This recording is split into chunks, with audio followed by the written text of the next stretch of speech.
Good morning, children. Today we'll discuss about Maxwell's equation approach. So let us go with the presentation.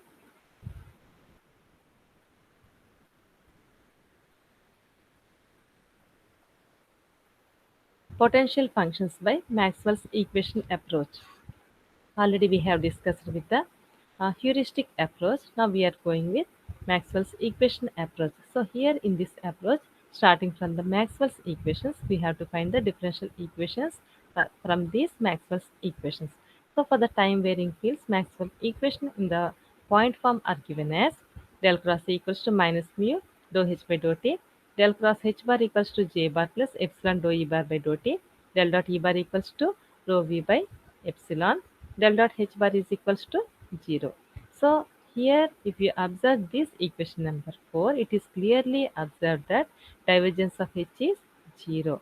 But from the vector identity, divergence of curl of a vector is 0. So this clearly indicates that to satisfy this equation, h must be expressed as a curl of some vector. So defining vector potential A, mu h bar equals to del cross A bar. So put in the value of mu h in equation number 1. So here mu h equals to this one. So h equals to del cross A by mu.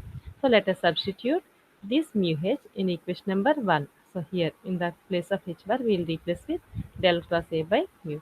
So del cross A equals to minus mu dou by dou t. In the place of h we are replacing with del cross A by mu. Equation number 5. So interchanging the operators on RHS of the above equation, we'll obtain.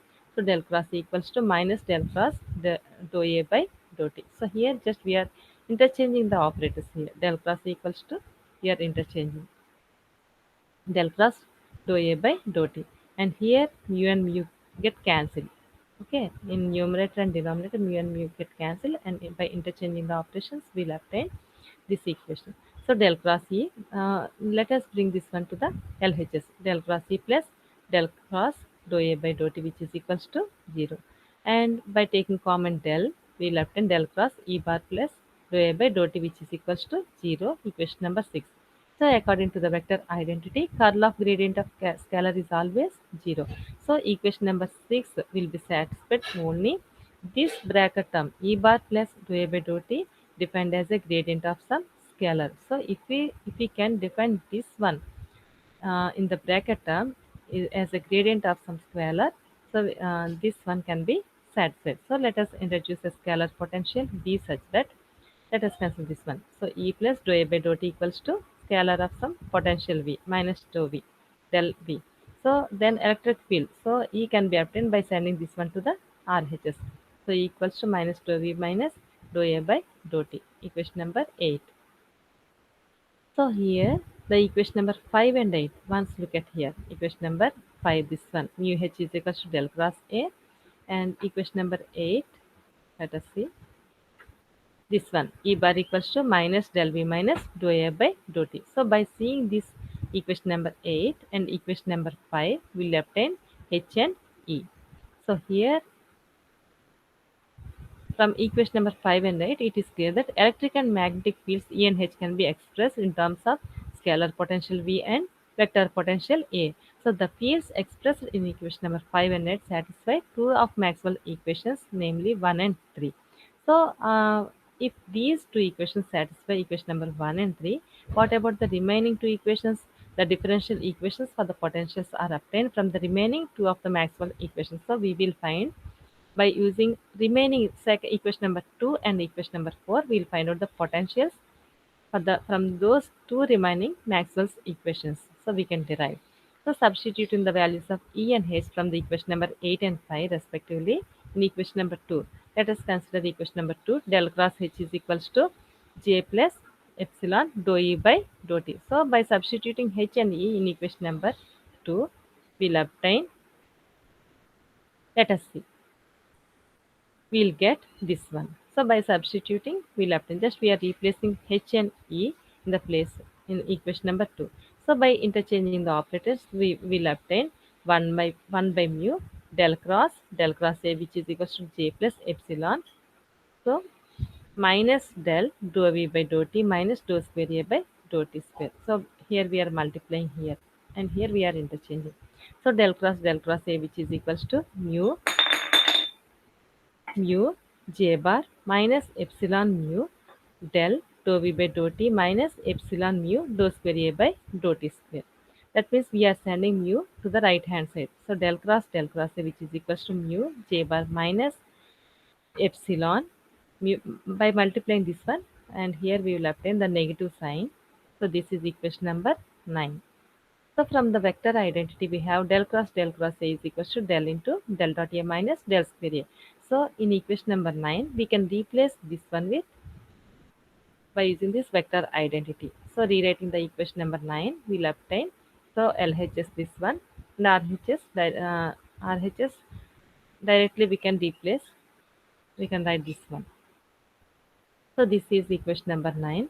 So here uh, simply let us see multiply with minus. So del square A minus del dot A, which is equals to minus mu j bar plus mu epsilon del dou v by dou t plus mu epsilon dou square A by dou t square. So let us substitute value of E from equation number 8 in equation number 3. So equation number 8 we have this one E value in substitute in equation number 3. Here in this we can, if you substitute, so we will obtain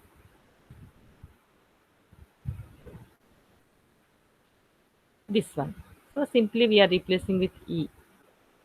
So del dot minus del V minus dou A bar by dou T, which is equals to rho V by epsilon. So by multiplying del square V plus del dou A by dou T, which is equals to minus rho V by epsilon, equation number 11. So equation 10 and 11 are the differential equations in which both the unknowns A and V are appear. So here we can observe A and V are appear in these two equations. Here A and V, both the equations A and V are appear. Hence equations are called coupled equations. So it is important that complicated equations 10 and 11 these two are not sufficient enough to define A and B completely. So in other words, we cannot get a unique solution of these equations as the equations are given necessary but not the sufficient conditions. So by using Helmholtz theorem, we can find the unique solution. So Helmholtz theorem states that any vector field can be defined uniquely in the curl of the, if the curl and divergence of the field both are known at any point. That means by using these two equations, it is not enough to define A and B completely, but we can obtain the unique solution by using some Helmholtz theorem. Okay, now. Now curl of A is already specified in equation number 5. Now we may choose the divergence A from equation number 10. So let us see del dot A equals to minus mu epsilon dou V by dou T. Let us see equation number 5. Let us see. Now we may choose the divergence A from equation number 10. Consider equation number 10 here and equation number 5. So mu H equals to del cross A. So mu H equals to del, and here the curl of A is already specified in equation 5. Now we may choose divergence A from equation number 10. So let us see from equation number 10. Simply we will take the divergence from equation number 10. So del dot A equals to minus mu epsilon dou V by dou T.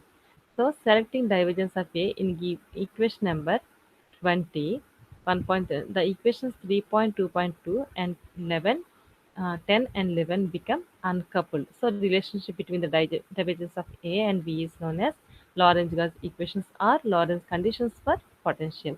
So by using Lorentz-Gauss condition in equation number 10, we will get del square. So equation number 10. So by using the Lorentz-Gauss from equation number 10, we will obtain del square A minus del minus mu epsilon dou V by dou T, which is equals to minus mu J plus mu epsilon del dou V by dou T plus mu epsilon dou square A by dou T square. So del square A plus mu epsilon. So by solving, we'll obtain this one mu epsilon del dou V by dou T, which is equals to minus mu J bar plus mu epsilon del dou V by dou T plus mu epsilon dou square A by dou T square. So these two will get cancelled here. So we'll obtain del square A minus mu epsilon del square dou square A by dou T square, which is equals to minus mu J. So similarly, using Lorentz condition in equation number 11. So from 11, by using Lorentz equation from 11, we'll obtain del square v plus dou by dou t del dot t equals to minus rho v by epsilon. So del square v plus dou by dou t. So replacing del dot a, we'll obtain minus v epsilon dou v by dou t, which is equals to rho v by epsilon. So del square v minus mu epsilon dou square v by dou t square, which is equals to minus rho v by epsilon. So already we have seen from the heuristic approach, these two are the standard way equations including source terms. So solutions of equations 13 and 14 are given by, already we have seen. So these for these two equations, the solutions are a r comma t equals to mu by 4 pi integration b j bar r dash comma t minus r by mu by r into tv dash v of r comma t equals to 1 by 4 pi epsilon integration v rho v r dash comma t minus r by v by r by nu by r dv dash. So these two are the solutions for equation number 13 and 14. So these equations represents the retardant potentials as the time delay is involved, and these are already obtained in the previous section. So these are the retardant potentials which are the solutions for equation number 13 and 14. So by using the Maxwell equations we are deriving, we have got the uh, retarded potentials.